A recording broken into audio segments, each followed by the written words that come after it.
What's the best way to insulate a shed? Insulating your shed has many benefits. It helps to keep the building warmer and it makes sure that your shed stays dry inside. To insulate your shed, you'll need to take a look at the framing of your shed. You'll need some battens to create a cavity gap. You'll need your insulation material of choice and whatever you decide to line the building with. We recommend foil-backed foam insulation. This is 50mm foil-backed foam insulation. It's less messy than fiberglass wool, and if you were even thinking about insulating your shed with bubble wrap, think again. So, how is it done? Step 1 is to protect your walls using an anti-fungal wash. This is either sprayed or painted onto the timber and is the thing you should do first. Make sure to leave plenty of time to let the chemicals dry. And remember your face protection and eye protection while you do this. Step 2, create the cavities. An air cavity is an essential part of insulating your shed. Now, you'll have to do some sums here. Measure the depth of the framing on your shed. We have 75mm framing here, so we're going to leave a 25mm gap and then use 50mm insulation. If your shed framing isn't as thick as 75mm, you might need to choose a thinner insulation board. It will depend on the building that you're working with. Take that away from the total and you'll have the size of your cavity. Next, fix a batten the same depth as that cavity onto your shed wall, up against the framing. I'll show you what this looks like when you put the insulation on. So you can see the insulation is flush with the framing, but there's also a space between the insulation and the wall of the shed. This means that if any moisture does penetrate the outside cladding, it's not going to make its way into the inside of your building. Never forget the air gap.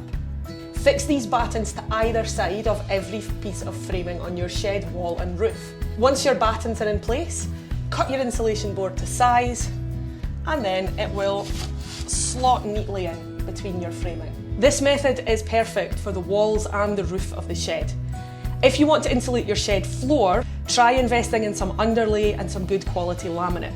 It's much less hassle than taking the whole building down to insulate the floor. How long is this all going to take? Well, it depends on the size of your shed and on your skills, quite frankly. If you're good at this sort of thing, it's maybe a day's job. If it's a bigger building and you're a beginner, might be a couple of days. In terms of costs, the materials to insulate an 8x8 shed will cost about £670. That's based on 50mm foil back insulation and an MDF lining material. If you're insulating a big 16x12 shed, the same materials will work out at about £1,600. These prices are correct as of March 2024. Of course, you have plenty of options in terms of what you use to line your building.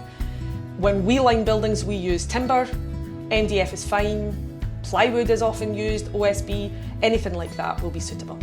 In terms of getting a professional to do it, get them out to give you a quote. It will depend on the size of the building, what materials you use, and their labour costs. As well as the benefits of keeping the building dry and warm once it's been insulated and lined, there's also a difference to the aesthetic appearance of the building. The wall you see behind me is uninsulated and unlined. You can see the framing here and the back side of the cladding. That's what forms the walls in an uninsulated or single-skinned building. And if you line your building with timber, this is the sort of finish that you can expect. Obviously, there are lots of different materials that you can use, but this is what our sheds look like once we insulate and line them. What's not to love? A beautiful finish, a warmer building, and one that's less susceptible to water. Insulate and line your shed just like this, and you've got all those things going on. So there you have it. If you want to line and insulate your shed, this is exactly how to do it.